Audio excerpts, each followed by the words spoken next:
김은경의 생생경제.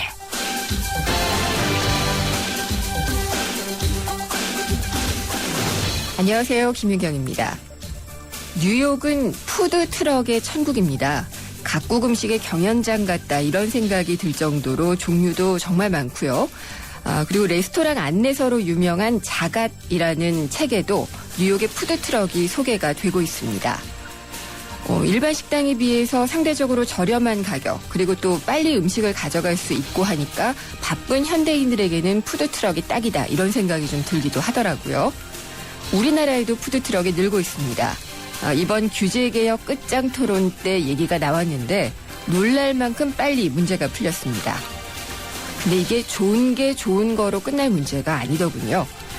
푸드트럭을 어느 규모의 차까지 허용할 것인가, 또 교통 흐름에 지장을 주게 되지 않을까, 그리고 리어커를 두고 영업을 하는 노점상들은 그렇다면 차별받는 게 아닐까, 점포를 내서 영업하는 사람들은 또 어떻게 하나, 이런 논란들이 벌써부터 뜨겁습니다. 그래도 규제를 푼다고 능사가 아니다. 이런 게 확인된 셈이니 다행이라고 할까요? 꼭 필요한 경우에만 철저히 계산을 해서 합리적으로 바꾸는 것이 진정한 규제 개혁이겠죠. 오늘 저희 생생경제가 준비한 내용입니다. 2부에서는요. 주한 미국 상공회의소가 미국 자동차를 우리나라에 팔면서 지금도 누리고 있는 규제상의 특혜를 더 달라, 이렇게 무리한 요구를 한다는데 2부에서 자세히 알아보겠고요. 3부에서는 앞서도 말씀드렸지만은 규제개혁 끝장 토론에서 제기돼서 파장을 일으키고 있는 푸드트럭. 이 영업을 합법화하는 것에 문제가 많다, 이런 지적이 나오고 있는데요. 관련 내용 짚어보겠습니다. 김윤경의 생생경제 1부 시작합니다.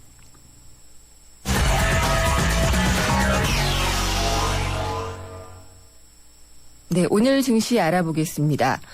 오늘 증시 누가 해주시는지가 지금 좀 헷갈리는데요. 예, 신한금융투자의 곽상준 PB팀장님이 연결돼 있습니다. 안녕하십니까? 네, 안녕하십니까. 곽상준입니다. 네, 원래 화요일과 금요일에 해주셔가지고요. 제가 오늘 요일을 잘못 알았나 싶었어요. 네, 어제하고 똑같은 얘기 안 드릴 수 있기를 바라고 있습니다. 네, 그렇군요. 네. 오늘 시장은 어떻게 끝났나요? 네, 오늘 아주 강세로 마감되었습니다. 어제 제가 이제 창문 닫기, 윈도우 드레싱 말씀을 드렸었는데, 그러면서 운용사의 운용자들의 심판의 날이 다가오고 있기 때문에 마음이 급할 것이다라는 말씀드렸는데, 그렇죠. 그 부분들이 여실히 반영되는 하루였습니다. 네. 예. 물론 이제 미국에서 소비자 신뢰 지수가 상당히 높게 나왔어요. 3월 소비자 기대 지수가 82.3으로 전월 78.3 대비 굉장히 큰 폭의 상승. 네. 2008년 1월 이후 최고치를 찍었는데요.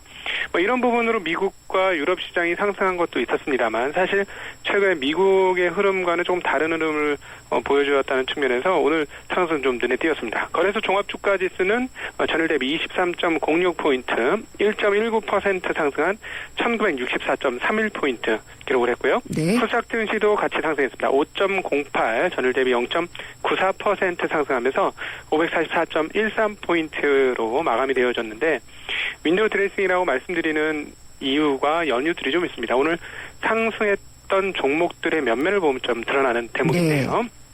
과거에 왕자라고 표현하기에는 조금 더 큰 기업들인데요. 삼성전자, 현대차, 전차군단으로 불리는 이 두 종목이 시장 상승을 이끌었습니다. 삼성전자는 3.05%, 그리고 현대차는 4.52%나 상승을 하면서 시장 상승을 이끌어줬는데요. 업종별로도 두 종목이 가장 많이 올랐고, 또 하나 지수 영향력이 큰 은행 업종도 많이 올랐습니다. 그러니까 시가총액 상위 종목들이 대체적으로 오르는 그런 모습을 확인할 수 있었거든요. 아무래도 이 종목들이 또한 최근에 하락폭이 상당히 컸던 기업들입니다. 예. 그래서 전형적인 윈도우 드레싱이다 이렇게 볼 수 있는데, 여기에 기름을 부은 세력이 있습니다. 바로 외국인인데요. 샀나요? 그런데 샀습니다. 샀는데 산 규모가 그렇게 크지는 않습니다. 774억 순매수인데요. 이걸 가지고 기름을 부었다 하면 좀 무서운 얘기가 되는데, 선물 거래에서 8,800계약이 넘는 선물을 순매수해 주었습니다. 네. 약 금액으로 따지면 1조 원가량 되는 금액이기 때문에 선물에서는 금액이 크게 중요하지는 않습니다만, 그래도 이 정도면 유의미한 수준의 매수를 했는데, 저는 이런 생각이 들더군요. 패가 보였다. 패요? 패를 읽힌 거죠. 그러니까 어떤 걸 읽으셨어요? 어제도 말씀드렸지만 윈도우 드레싱에서 땡겨야 된다. 주가를 올려야 된다. 이런 상황 뻔히 보이는 상황이면 예. 지수가 오를 것이다. 그럼 대형주들 낙폭 과대 종목들 매수하면 주가 오를 것이다. 뻔하게 보이는데요. 네. 거기 그런 상황이면 선물을 매수해서 차익 실현을 하고 싶은 욕구는 당연히 따라오는 욕구다 이렇게 볼 수 있습니다. 외국인들은 아주 충실하게 이 부분 반영하면서 선물 시장에서 매수를 해서 이쪽에서 초과 수익을 내는 그런 모습이 나타났다 이렇게 볼 수 있습니다. 그러면은 지금 3월의 거래일은 얼마 안 남았잖아요. 네네, 다음 주 월요일까지 3월 거래일이 되니까 아마 3월 마지막 흐름까지는 지수가 조금 더 좋아지겠다. 상승할 여력은 좀 있습니다만 그 이후에 약간의 후폭풍이 올 수 있죠. 그러니까 과도하게 주가를 올려놓으면 4월 초순 딱 시작하자마자 약간의 되돌림이 있을 수 있기 때문에 투자자분들은 그 부분까지도 좀 감안하셔야 되겠고요. 아마 이번 주말 정도까지만 지수가 올라갈 것이다. 뭐 이런 정도로 생각하시면 좀 무난한 흐름이 되지 않을까 이렇게 판단하고 있습니다. 그리고 나서는 좀 문턱에 걸릴 수도 있기 때문에 좀 조심을 해야지 되는 그런 부분이 있군요. 네, 그렇죠. 그리고 또 이제 4월 이벤트가 또 있는데요. 4월에는 이제 1분기 기업들의 실적이 나오게 될 겁니다. 이때 이후의 방향성을 잡지 않을까. 1분기, 지금 1, 2, 3월 동안에 사실 대형 주식들의 주가가 상당히 많이 빠지면서 1분기에 실적이 나쁠 것을 선반영했습니다. 주가에. 그렇죠. 그래서 이 부분들이 1월 달 뚜껑을 딱 열었을 때 실질 우리가 느꼈을 부분과 실제의 부분이 어떻게 다른지에 따라서 시장 상황들이 또 달라질 수 있기 때문에 이거는 4월 중순 이후의 흐름으로 한번 생각해 보시면 될 것 같습니다. 삼성전자하고 현대차가 언제쯤 실적을 발표하죠? 네, 4월 중순쯤이면 실적 발표를 합니다. 그리고 삼성전자, 현대차 좀 주가가 많이 빠졌습니다. 그래서 제 판단에는 지금 128만 5천 원 삼성전자 기준으로 가격을 하고 있는데요. 아마 3월 말까지는 130만 원 언저리나 그 위에까지도 주가를 올릴 가능성이 있어 보이는 상황입니다. 그러면은 선반영됐다면은 조금만 잘 나와도 좀 많이 사려는 사람들이 늘어나겠네요. 네네, 그렇죠. 근데 이제 어느 정도 수준에서 멈추게 될 겁니다. 왜냐하면 그 실적이 예상보다 좋게 나왔다면 주가 과도하게 빠진 부분을 회복시키면서 반영을 하겠습니다만 주가가 추가적으로 상승하려면 2분기, 3분기 향후의 실적이 더 좋아질 것이다라는 예상이 있어야 되거든요. 그러니까 그 부분은 지금 장담할 수 없기 때문에 그 추가적으로 계속해서 랠리를 뽑아낼 수 있을 것이다라고는 아직까지 장담하기 조금 어렵습니다. 그렇군요. 그러면은 일단 이 빠진 종목들과 또 지수는 이번 주까지는 조금 오름세를 보일 수도 있으니까 좀 긍정적으로 보고 그 다음에는 실적을 가지고 좀 가늠을 해봐야 된다. 이런 조언이시네요. 예, 그렇습니다. 잘 들었습니다. 감사합니다. 네, 고맙습니다. 신한금융투자의 곽상준 PB팀장이었습니다.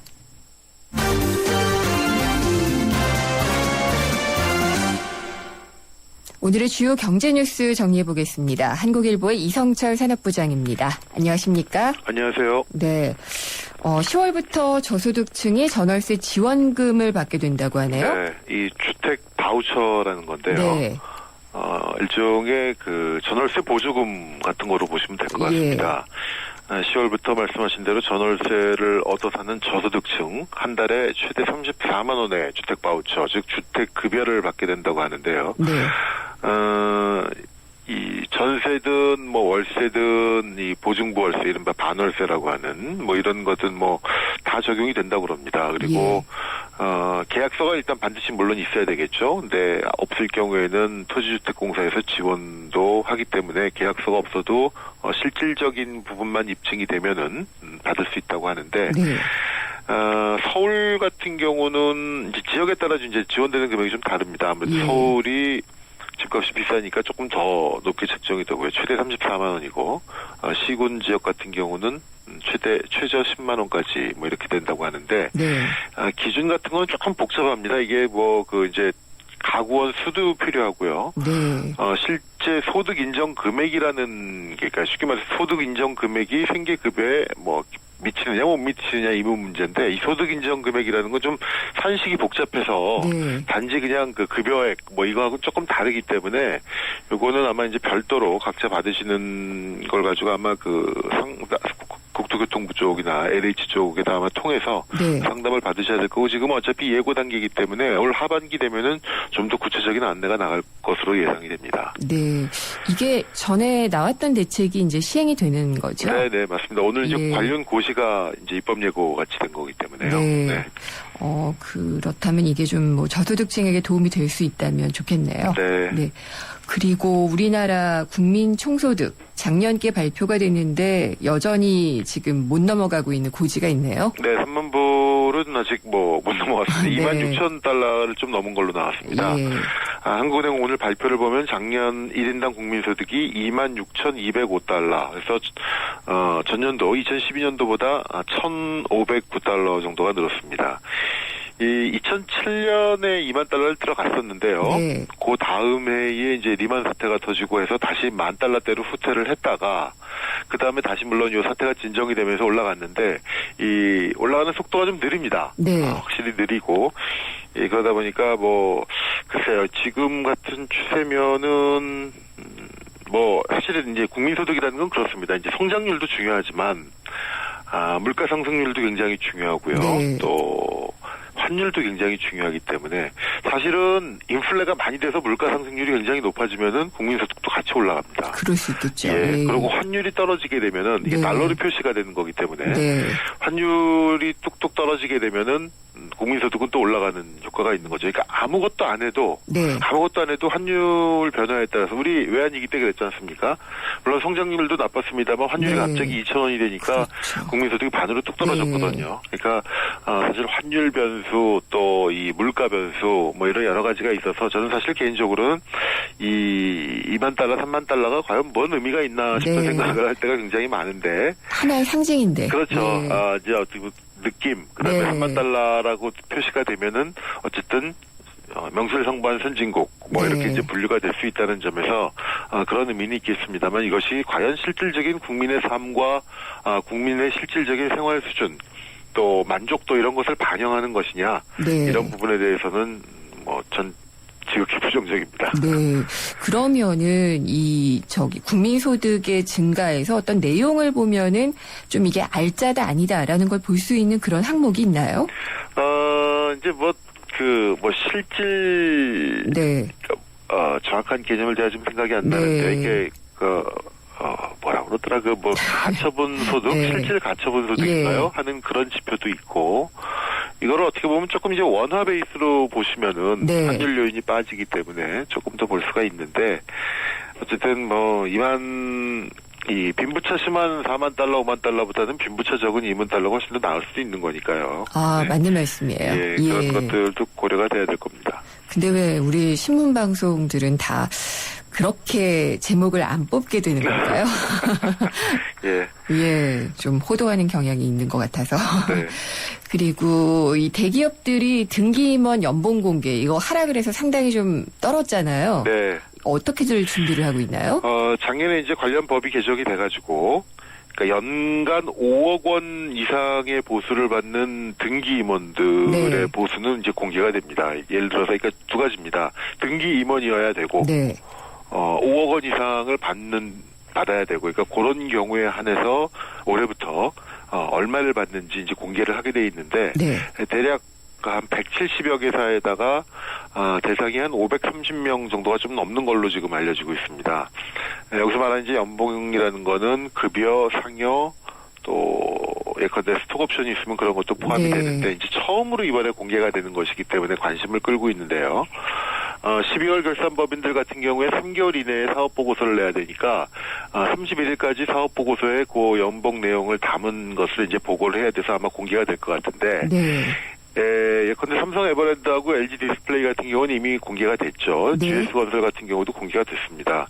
어제 보니까 이제 삼성 에버랜드 CEO 김봉경 사장인가 하시는 분인데 네. 한 18억 원 정도를 이제 받은 걸로 나왔고요. 네. LG 디스플레이의 한상범 사장 같은 경우도 10몇 억을 받은 것으로 나왔습니다. GS건설의 허창수 회장 오너죠. 한 17억 정도를 받은 걸로 나왔는데 역시 가장 큰 관심은 삼성전자입니다. 그렇죠. 도대체 삼성전자의 등기임원들은 네. 대체 얼마를 받았을까? 네. 지금 대상자가 4명입니다. 삼성전자 같은 경우에 권호연 부회장하고 네. 그 모바일 쪽 담당하는 신종균 사장, 네. 그다음에 이 가전 쪽 담당하는 윤부근 사장, 그다음에 CFO 쪽 담당하는 이상훈 사장 4명인데 네. 이미 이 4명에게 작년에 339억 원이 지급이 됐다라고 이 주총에서 이미 발표가 한번 됐습니다. 4명에게 339억 원이요. 예. 네. 그러니까 1인당으로 하면은 평균 84억 원 정도인데 네. 다만 누가 더 실제로 받았는지 이번에 이제 공개가 되는 거죠. 네. 근데 과연 100억 원 넘는 있을까요? 등기임원이 나올 것이냐. 네. 과연 있다면 누굴까. 뭐 이런 게 관심인데 네. 다른 그룹들 같은 경우도 지금 LG의 구본부회장이라든가 현대차의 정몽구 회장 같은 경우는 등기임원으로 돼 있죠. 그러니까 이분들도 얼마를 받는지가 관심이고 삼성의 그런데 이건희 회장이나 이재용 부회장 같은 경우는 등기임원이 아니기 때문에 공개 대상은 아닙니다. 네. 그래서 이달 말까지 3월 31일까지 어쨌든 상장사들이 이제 발표를 해야 되는데 다들 아마 3월 31일에 발표를 하는 것 같아요. 네. 미리 공개해도 별로 좋을 거 없으니까 마지막 날까지 아무튼 끌고 끌다가 그때 일제히 공개가 네. 될 것 같은데 아무튼 뭐 상당히 뭐 이거 발표되고 나서는 뭐 부럽다, 뭐 예. 여러 가지 또 뭐 위화감을 느낀다 네. 이렇게 해서 사실은 재계에서는 이것이 공개가 되면 프라이버시 문제라든가 또 어떤 위화감 이런 것 때문에 그리고 이렇게 되면은 어떻게 보면 잘하는 CEO들은 연봉을 많이 줘서 더 이제 뭐랄까요 자극을 주게 하는 게 좋은 방법인데 그렇죠. 예. 공개가 되면은 그런 거 제대로 성과 보상이 안 된다라고 반대를 했는데 그것도 물론 일리는 있습니다만 어쨌든 이게 주식회사고 네. 주식회사면은 결국 주주들의 회사인데 주주들이 쉽게 말해서 대리인 내 대리인이 과연 얼마를 받는지도 모른다는 네. 건 사실 말이 안 되는 거거든요. 그렇죠. 예. 그러니까 다른 나라들도 이것들은 다 이런 경우는 공개하고 있고 우리나라보다 훨씬 더 범위를 넓혀서 공개하고 있다고 합니다. 세세하게 아주 발표를 네. 하게 되죠. 보통 네. 이제 미래의 그 얻을 가치 이런 것도 다 산정을 하고요. 맞습니다. 네. 100억 원이 넘는 분이 있을지도 일단 관심이고 말씀하신 대로 이게 어떤 일을 열심히 하라는 인센티브가 될 수 있다는 점에서는 뭐 많이 받을 수도 있는데 네. 아무래도 위화감 얘기가 나오긴 나오겠죠. 나오죠. 나올 겁니다. 반드시. 아무래도 나올 거는 같습니다. 네. 근데 이분들 일하는 거 보면은 좀 불쌍하기도 해요.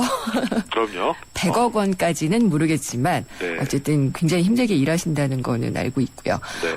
그리고 그랜드 코리아 레저라는 곳이 선상 카지노 사업을 한다고 하네요. 예, 이게 이제 관광공사 자회사고 그 카지노 세븐럭이라는 것을 네. 이제 운영하는 그 회사인데. 예, 공기업이군요. 네, 맞습니다. 복합 리조트하고 선상 카지노에 진출하겠다 이렇게 밝혔습니다. 어차피 카지노 요즘 이제 뭐 카지노가 이제 어떻게 보면 새로운 관광 산업의 수익원. 네. 이제 각광을 받고 있는데 좀 범위를 넓혀가지고 이제는 선상 크루즈 이제 관련 법안이 곧 통과가 된다고 하는데요. 네. 그 법안 통과되면 선상 크루즈에다가 카지노도 만들고 또 복합 리조트에 직접 진출을 해서 예. 뭐 호텔 또 카지노 여러 가지 놀거리 볼거리를 같이 만드는 네. 그런 복합 리조트 사업에도 진출을 하겠다. 공기업이 이런 걸 꼭 하는 게 맞냐 이런 논란도 계속 있긴 있는데 네. 일단 시작은 했기 때문에 여기도 계속적으로 범위를 넓혀간다는 계획이라고 합니다. 네. 요즘에는 카지노라고 얘기를 안 하고 다 복합 리조트라는 말로 얘기를 하고 있는 것 같아요. 이제 그 안에 카지노가 네. 들어가는 형태가 되겠죠. 네.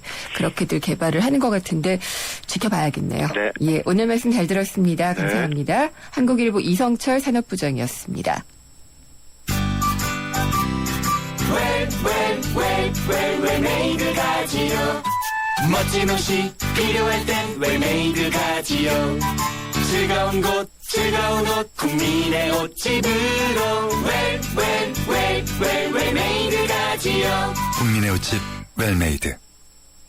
생생경제 일부 함께 하셨습니다. 잠시 후에는요. 주한 미국 상공회의소 암참이 우리나라의 자동차 규제와 관련해서 좀 무리한 요구를 하고 있다고 하는데요. 자세히 알아보겠습니다. 조금만 기다려주세요.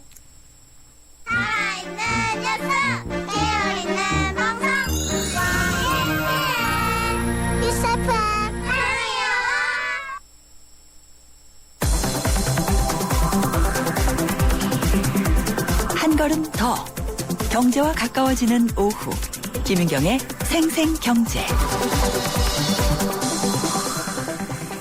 세상의 베이스가 되다 포스코 협찬으로 김은경의 생생경제 2부 시작하겠습니다. 생생경제 참여 방법 알려드리겠습니다. YTN 라디오의 앱 예스가 있고요. 짧은 문자는 50원, 긴 문자는 100원이 부과되는 휴대전화 우물정의 0945번. 또 트위터는 YTN_이코노미고요. 웹사이트로도 보내주십시오. 여러분의 많은 의견 기다리겠습니다. 네, 피자헛입니다. 저기요, 고기 피자랑 새우 피자랑 뭐가 더 맛있어요? 둘 다 맛있습니다, 고객님. 그래도 뭐가 더 잘 나가요? 솔직하게. 둘 다 잘 나갑니다. 왜냐하면 더블 박스. 박스는 하나, 피자는 두 가지. 25,000원.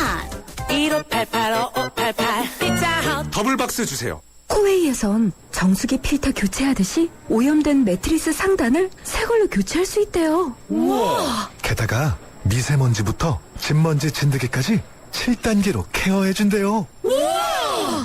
위생까지 책임져야 진짜 침대다. 코웨이 매트리스 케어 렌탈 1588-5100. 김인경의 생생경제. 지금 이제 규제 개혁이라는 것이 빠른 속도로 진행이 되고 있는데요.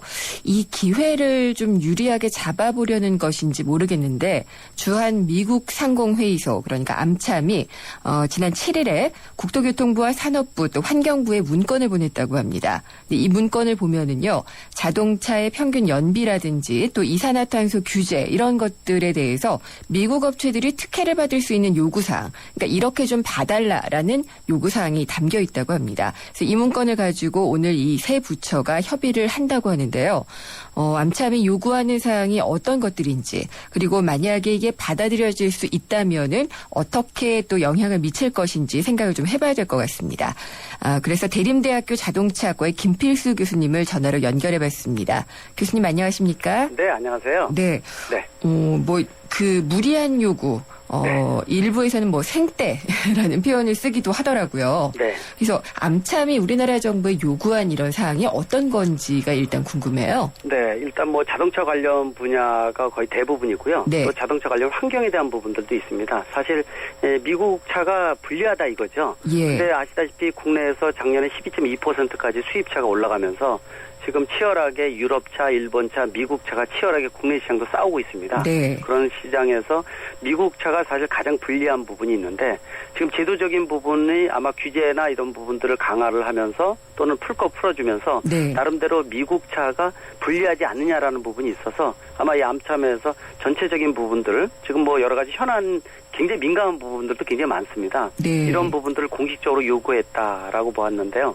사실 무리한 요구도 상당히 좀 많이 있습니다. 예. 사실 정부 측면에서 체계적으로 진행하는 부분들을 사실 중지한다든지 또는 폐기한다든지 하는 것은 말이 안 되는 간섭이라고 볼 수 있는 부분이어서 논란이 될 것도 있다고 볼 수 있습니다. 이게 요구사항이 16가지라고 하던데요. 네. 일단 지금 교수님 말씀하신 것처럼 네. 정말 말이 안 되는 요구사항으로 좀 받아들여지는 것부터 몇 가지 네. 좀 짚어주시겠어요? 일단 가장 중심이 되는 건 7가지 정도가 될 것 같습니다. 네.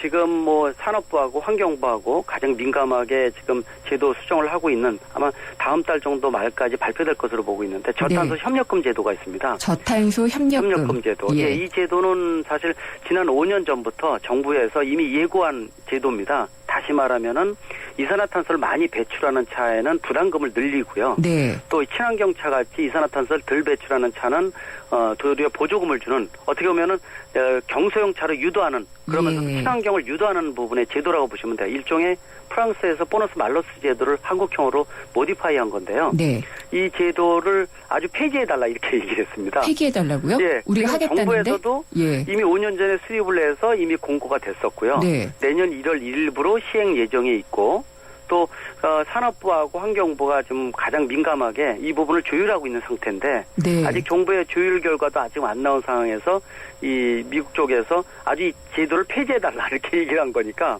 기분 나쁠 수가 있거든요. 우리는 아직 예. 격리도 안 된 상황이고요. 그렇네요. 네, 이런 부분이 그러면 있고. 이거는 우리 차에도 적용이 될 그럴 제도인데. 그건 예외가 없습니다. 뭐냐면은 예. 국내 시장도 글로벌 시장으로 바뀌었기 때문에 네. 우리가 4대 중에 3대를 수출하는 입장에서 국내 시장도 예외를 두면 안 되거든요. 무리해 그래서 보이네요, 이건. 네, 국산차 수입차 예외 없이 똑같이 네. 적용을 해서 예. 우리 국산차도 문제가 많으면 더 부담을 시키겠다는 건데 도리어 이제 산업부 쪽에서는 국산차가 이거에 대해서 불이익을 많이 받고 수입차가 득이 되기 때문에 도리어 이 산업부에서는 도리어 이런 부분에 대해서는 좀 완충이 필요하지 않냐는 얘기를 하거든요. 네. 거꾸로 이제 미국에서 이제 자기네 자국차에 대한 부분들을 강조를 하다 보니까 사실 이런 부분들은 좀 문제가 있다 이렇게 볼 수가 있고요. 그렇군요. 예. 네.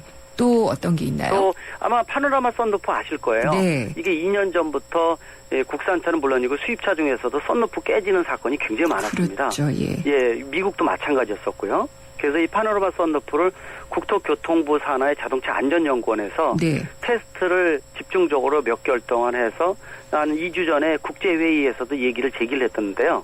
파노라마 썬루프가 불량이다. 이거 자체가 지금 문제가 있다. 전 세계 파노라마 썬루프 공급된 차 수시 22만 대 정도가 문제가 있다라고 제기한 부분입니다. 네. 근데 이 부분에 대해서 정부 자체의 관련 조사를 중지해달라고 요구했습니다. 무리한데요, 이것도? 그렇죠. 예. 이것도 사실 이거는 정부에서 네. 절차에 의해서 이 테스트를 해가지고 이런 결과 나온 거 영상도 외국의 국제회의에서 제기를 하고요. 네. 그래서 지금 아직 조율 중에 있는데 이 부분이 이제 정확하게 진행을 하는 부분도 있고 또 메이커에서 사실 테스트하는 방법에 문제가 있으면은 예. 테스트 방법에 조정을 요구한다든지 정식 절차를 방법을 해서 이 썬루프 테스트하는 방법을 좀 고민을 해줘야 되는데 네. 관련 조사를 중지를 요구를 했어요. 예, 이건 좀 무리해 보여요. 그렇죠. 예, 이미 조사 자체가. 국제회의에서도 예. 제기를 하고 있고 네. 외국에서도 이걸 중시를 하고 있습니다. 네. 저도 이쪽에 대해서는 뭐 많이 관련을 해서 파노라마 썬루프에 대한 부분들이 문제점이 많이 있었거든요. 예. 그래서 이런 부분을 중지를 요구를 했었고요. 네. 또 한 가지는 평균 연비하고 온실가스 규제를 네. 완화된 기준, 19% 완화된 기준을 적용해달라 이렇게 얘기했습니다. 근데 이 예. 부분도 상당히 좀 그런 부분이 있어요. 왜냐하면 FTA를 지난 2011년에 한미 FTA 협상을 할 때요. 네. 재협상을 할 때 미국 차는요. 일반 연간 4,500대 이하를 판매하는 미국 자동차 업계는 19% 완화된 기준을 2015년까지 지금 적용을 해주고 있습니다. 네. 근데 지금 2016년부터 20년까지 환경부에서 차기 기준을 지금 마련하고 있거든요. 예. 이 부분에 대한 것들을 연장해달라는 겁니다. 자기네 미국 차만. 그러니까 이제 예. 유럽이나 일본 차는 전혀 얘기도 안 하고 있고요. 네. 우리나라 차도 예외가 없습니다. 지금 현재 뭐 이 리터당 17km 기준 또 이산화탄소 배출량도 140g 정도를 줄이는 거를 국내 자동차 업체도 다 적용을 하고 있는데 네. 미국 차에 대한 한번 연기된 거를 또 연기해달라고 요구를 하는 거예요. 자국차만요. 그렇군요. 예. 네, 그러니까 이제 이런 부분들이 형평성에 어긋나면 안 되거든요. 네. 네, 국산 수입 예외 없고 또 각 지역 예외 없는데 이런 부분도 요구하고 있고 또 지금 연비 아마 민감하실 거예요. 소비자분들이요. 네, 연비. 미국에서 현대차가 이 보상을 해주기로 결정을 했고 국내에서도 문제점이 있다는 것을 얼마 전에 국토교통부에서 네. 발표를 했었는데 이 연비에 대한 허용 오차를 지금 강화를 할 생각이거든요. 네. 왜냐하면 소비자들의 어떤 신뢰감도 높이면서 이 부분에 문제가 있다라는 제기가 되면서 그래서 사후 검사에서 허용 오차가 5%를 유지했는데 이거를 줄이는 부분을 좀 하고 있는데 네. 줄일 예정이죠. 예. 근데 이거를 그냥 허용 오차를 3% 이런 식으로 줄이지 말고 5% 유지해달라 이렇게 얘기하고 있습니다. 어유 갑이네요. 네, 갑입니다. 네. 네, 그래서 자국에서는 굉장히 강화를 하면서 네. 이런 부분들도 이제 얘기를 하고 있고 또 자동차 부품 자기인증제를 지금 확대를 하고 있습니다. 네. 이거는 뭐냐면 자기인증제는 자기네 자사나 아니면은 공공기관의 연구소에서 테스트를 받아서 나온 이 자료가 이상이 없다라는 것을 정부에서 인증받으면은 우리 거죠. 자기 네. 제품에 대해서. 그러면 그 시중에 팔 수 있게끔 만들어준 제도인데 이거를 지금 품목을 지금 확대를 하나하나 하고 있거든요. 네. 이 자기인증제라는 것은 각 나라별로 자기 특성에 따라서 사후인증제, 사전인증제로 나눠서 진행을 하고 있습니다. 근데 이 부분도 특성에 따라서 하는 건데 자기인증제 품목 확대를 중지해달라. 이렇게 요구를 하고 네. 있고요.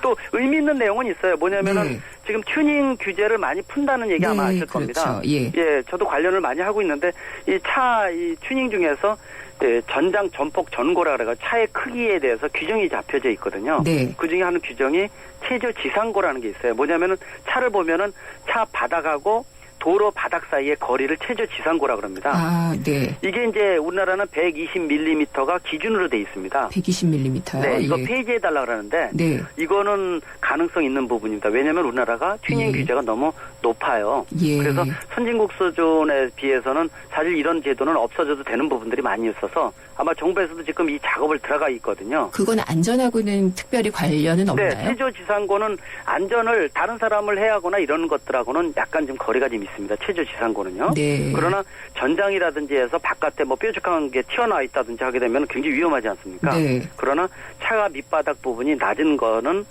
사실 별로 특별한 의미는 없고요.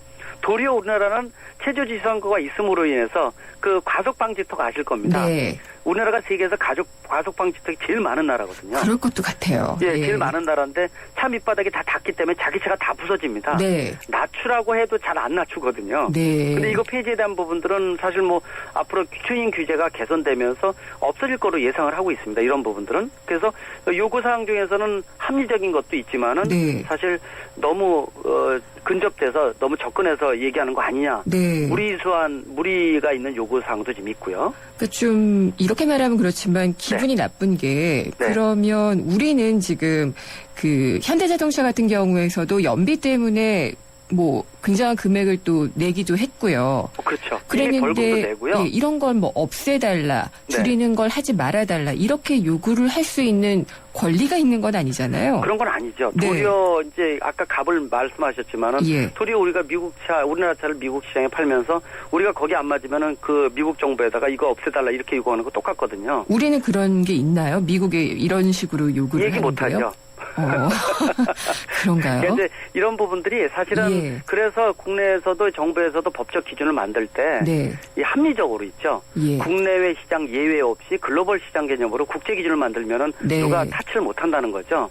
근데 지금 그렇게 하고 있는 부분들도 이렇게 요구를 하고 있는데 네. 이 부분이 사실은 이제 요구사항이 좀 검토해달라는 거지 예. 꼭 이게 이제 이렇게 해달라는 건 아니고 충분히 좀 고민 좀 해달라는 뜻이기 때문에요. 네. 그래서 지금 자동차 관련 부서에는 환경부, 국토교통부, 산업통상자원부가 3개 부서입니다. 예. 3개 부서가 합의를 이제 해서 이런 여러 가지 부분에 대해서 어떻게 할 것인지 얘기가 나올 것이기 때문에 또 꼭 이걸 요구한다 해가지고 뭐 기분 나빠거나 이럴 필요는 없고 네. 자국 산업을 보호하기엔 하나의 그 요구 사항이기 때문에 아마 합리적으로 이 결과가 도출되지 않을까 이렇게 좀 기대를 할 수가 있습니다. 혹시나 해서 또 여쭤보는 건데 보통 네. 이제 이런 문제 불거지면 또 한미 FTA가 나와요. 네. 그때 뭐 그 조항을 위반하는 거다 뭐 이런 게 나올 수 있는 그런 조항도 있나요? 있습니다. 그래서 이 부분을 굉장히 잘해야 됩니다. 특히 예. 우리나라는 뭐 50개국 이상의 FTA를 한 세계에서 가장 많이 한 나라거든요. 네. 특히 가장 자동차 수출을 많이 하는 나라 중에서 가장 중심이 되는 게 미국과 유럽입니다. 그렇죠. 그 한유럽 FTA와 한미 FTA가 상충이 되면 안 되는 부분들이 있기 때문에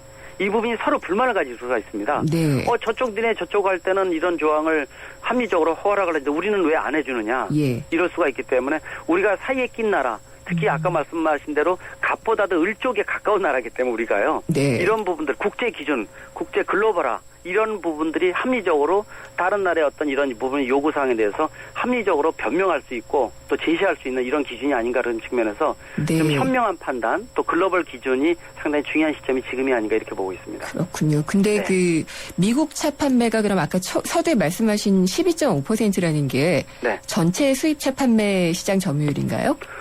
그렇습니다. 전체 우리나라 승용차 판매에서요. 예. 12.2%가 수입차가 판매되고 수입차. 있어요. 그러니까 그중에 100대 미국 중에서 차가 12대인데요. 예. 미국산은 굉장히 적습니다. 아, 네. 가장 적고 예. 또 왜냐면은 소비자들이 판단이 어떤 기준에 의해서 하는 게 소비자는 냉정합니다. 네. 연비 따지고 차 디자인 따지고 여러 가지 가격, 차의 크기 이런 것 전체적으로 따지거든요. 네. 그래서 소비자의 목소리가 좀 굉장히 높은 편이고 미국 차가 안 발린다는 뜻은 미국 차의 수준이 다른 나라 차에 비해서 떨어진다는 뜻도 가지고 있기 때문에 네. 도리어 이런 규제도 중요하지만은 더더욱 미국 제작 업체가 좀 더 노력해서 세계적인 경쟁력을 가진 차를 만들어주는 것이 더 우선이 아닌가 이런 생각도 듭니다. 그러면 유럽이나 일본 차도 들어오잖아요. 그렇죠. 그런 네. 경우에는 이런 요구를 한 적이 있나요? 없습니다. 전혀 없고요. 전혀 없고요. 한유럽 FTA에 대한 기준만 지금 협상을 하고 있는 거지. 예. 그 이후에 따로 요구사항 같은 거는 특별한 거는 없습니다. 왜냐면은 사실 유럽차 같은 경우에는 수입차 중에서 60% 이상 돼서 너무 잘 팔리고 있거든요. 네. 요구사항을 할 필요가 없다는 거죠.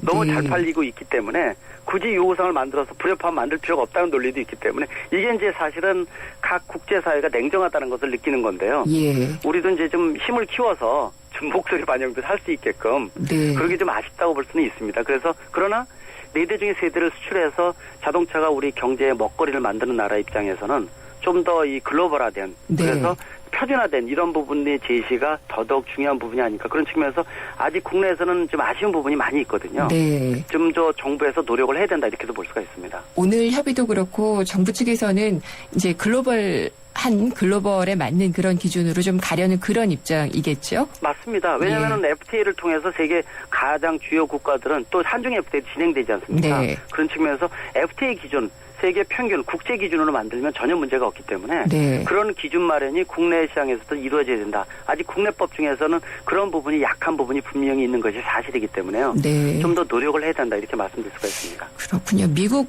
굉장히 큰 나라고 강대국이라고 생각을 하고 있었는데 아무래도 좀 경쟁력 약한 부분이 이 부분인가 봅니다. 맞습니다. 차에 대해서는 소비자가 냉정하기 때문에요. 네. 아무리 제도 좋게 만들다 하더라도 소비자는 내 돈 들어가면서 냉정합니다. 네. 그거를 강제적으로 제도적으로 바꿀 수 있는 부분은 아니라고 볼 수가 있습니다. 정부도 이성적이고 논리적이고 글로벌한 그런 그 합의를 이끌어내 주셨으면 하는 그런 바람이네요. 네, 맞습니다. 말씀 잘 들었습니다. 감사합니다. 네, 고맙습니다. 대림대학교 자동차학과의 김필수 교수였습니다.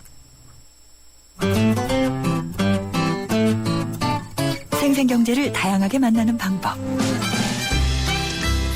YTN 라디오 앱 예스와 웹사이트 김윤경의 생생경제 또는 트위터 YTN_이코노미로 실시간 듣기와 다시 듣기를 하실 수 있고 방송 내용에 대한 문의와 의견을 주실 수 있습니다.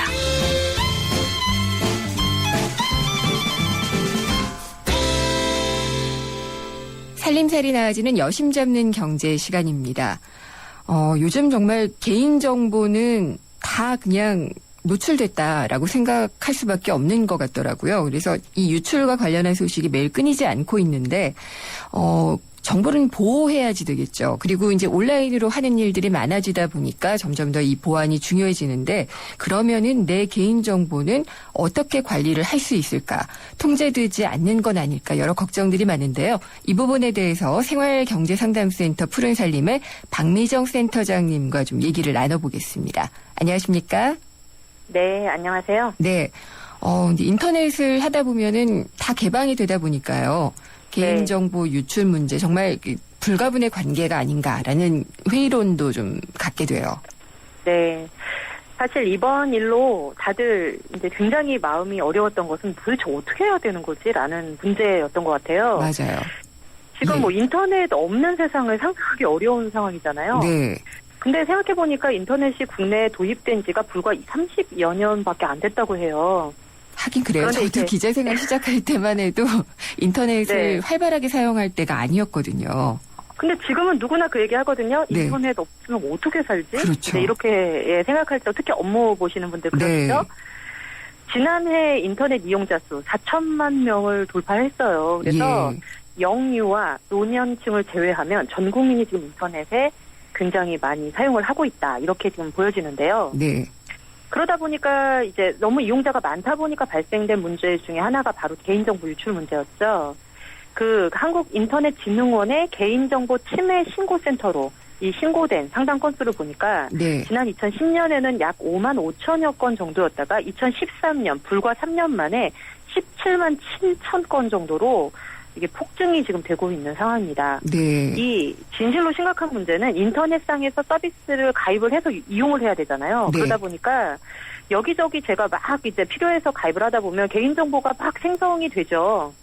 그런데 일단 등록된 개인정보는 이제 계속 남아서 떠돌거나 끊임없이 이게 확대 재생산될 우려가 있다. 이것이 바로 문제의 핵심입니다. 그렇죠. 그러니까 정말 뭐 하나 하려고 하면은 너무나 많은 정보를 쳐 넣어야 돼요. 그러니까 회원 가입이 안 되면 이용할 수가 없고 이런 것들이 너무 많은데 그래서 저는 이제 예전에 가입했던 것은 좀 탈퇴를 하고 싶은 것들도 있고 그런데 하나하나 찾기도 너무 힘들고요. 네, 맞습니다. 필요할 때 여기저기 했기 때문에 지금 내가 어디 가입되어 있는지 그런 문제들을 사실은 지금 찾아내기가 상당히 어려워요. 네. 내가 여기 지금까지 총 183개 사이트에 가입하고 있어. 이렇게 얘기할 수 있는 사람이 몇이나 될까요? 거의 없을걸요? 예. 서비스를 자체적으로 제가 그만두는 게 아니라 그 자체 업체가 서비스를 그만두고 폐업을 해서 그랬으면 내 정보 어떻게 됐을까? 이런 것도 되게 걱정이고요. 정말 궁금해요. 예. 내 개인정보가 유출되어서 혹시 도박 사이트, 성인 사이트 이런 데 이용당하고 있는 거 아닌가? 이런 것들을 좀 알아보고 싶은 거예요.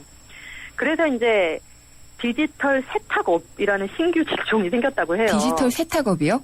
예, 어떤 인터넷상에 거죠? 예. 노출되어 있는 개인의 게시글, 개인정보 등을 이제 세탁한다, 즉 삭제해주는 신종 서비스인데요. 네. 일정 정도 비용을 지불을 하고 이제 이 서비스 신청하면 인터넷에 내가 올렸던 글들, 뭐 사진들 이런 것도 이제 찾아서 없애주기도 하지만 네. 저와 관련된 악성 댓글, 뭐 루머 이런 것들도 찾아내서 없애준다고 하니까 네. 저같이 좀 안 유명한 사람보다는 조금 이렇게 유명하신 유명한데? 분들은 예, 굉장히 이게 필요한 서비스로 이제 등극을 하고 있는 것 같아요. 그래, 우리나라에서도 이게 좀 성행을 하고 있는 거예요? 네, 실제로 우리나라에서도 서비스가 네. 진행하고 있는 업체들이 있습니다. 예. 근데 어쨌든 이게 뭐 시간도 들여야 되고 돈도 들여야 되고 내가 할 수 없으니까 이렇게 위탁을 하는 게 뭐 네. 맞는 것도 같아요. 일종의 네, 시장이 생길 수 있는 부분이다 이런 생각이 들어요.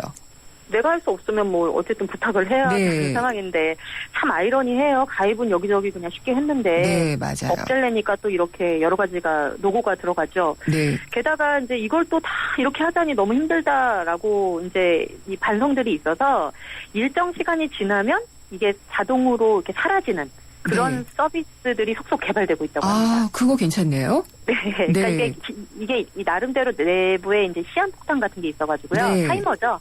그래서 이제 특정 정해진 시간이 지나면 이게 이제 사라지는. 이거 괜찮은 것 같아요. 네. 우리나라에서 개발한 거예요? 예, 우리나라에서, 이게 외국에서는 이미 이런 시스템이 개발돼서 네. 이미 뭐 거대한 회사에서 이거를 인수한 해 만에 얘기들이 많고요. 예. 우리나라에서는 한 초등학교 교사가 네. 이거를 이런 시스템을 개발했다고 해서 화제가 되는 적이 선생님이요? 있는데요. 네. 네, 선생님께서. 근데 네. 이 초등학교 졸업하고 중학교를 간 제자가 찾아와서 자기가 초등학교 시절에 인터넷상에 무차별로 욕설을 한 것이 후회된다. 네. 그러면서 그 흔적을 지우려다 보니까 이제 개명을 하고 싶다. 이런 식으로 얘기를 하는 거를 들으시고 네. 그럴 필요가 있을까 해서 이 타이머를 연결을 해 소멸 시한을 이렇게 정해놓고 이 자동으로 해당 사이트에서 시간이 카운팅되기 시작하다가 예. 해당 기간이 되면 없어지는 그런 시스템을 개발을 했다고 해요. 이거 그러면은 그러니까, 많이들 좀 네. 활용했으면 좋겠는데.